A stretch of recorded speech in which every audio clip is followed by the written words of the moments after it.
Hey there, Alan Matthews here from Classical Guitar Shed, and in this video we're going to be taking a look at the beautiful Soar B minor Etude. This is op.35, number 22. It's one of his more famous pieces, loved by intermediate, upper beginner, and intermediate classical guitarists everywhere.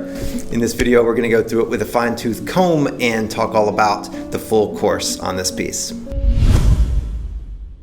So whenever we first pick up this piece of music, we're faced with this barrage of notes. It's just a constant notes, and if we zoom in a little bit, we'll see that there are half notes in there, there are quarter notes and eighth notes, stems up, stems down. It's all a jumbled up mess.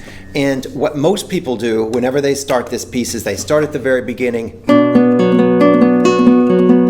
and they just start plowing through this thing, and that is just not the way to do it. It very rarely ends up in a really beautiful rendition of this piece to do it that way.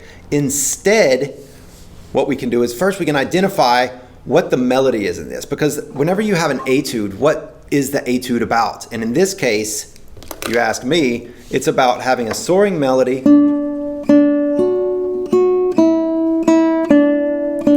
and then an accompaniment underneath.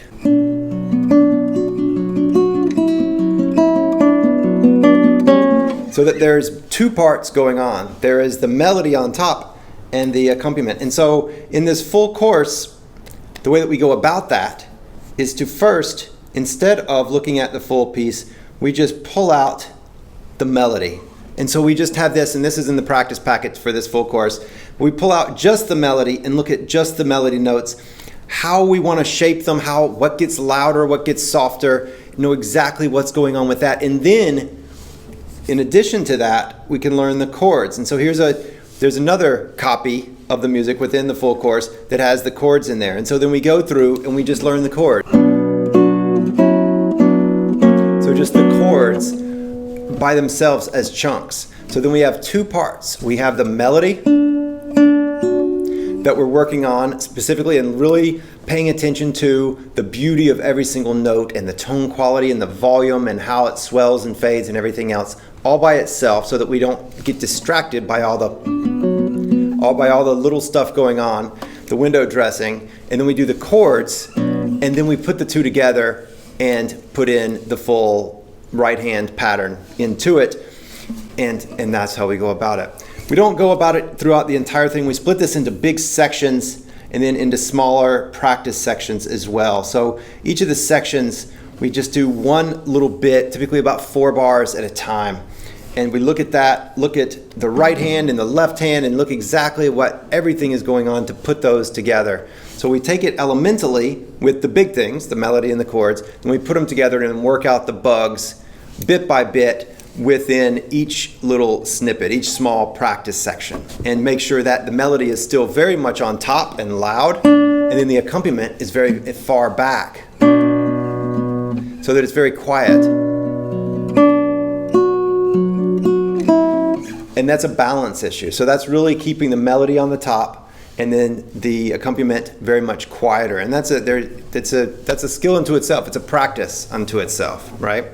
Unless we really slow down and work on it, then it all blends together into, and though we might hear the melody, we might know what the melody is. If somebody else hears it, when we play it for people, all they hear is da da da da da da da da da da da da da da da da da, just a barrage of notes. So that's how we go about this course. If you're a tab person, the course also comes in tab. All of the videos use the musical notation, but the tab is included for you if you would like to use the tab, if you'd like to consult it in any way. This does go up to the 7th fret at one point.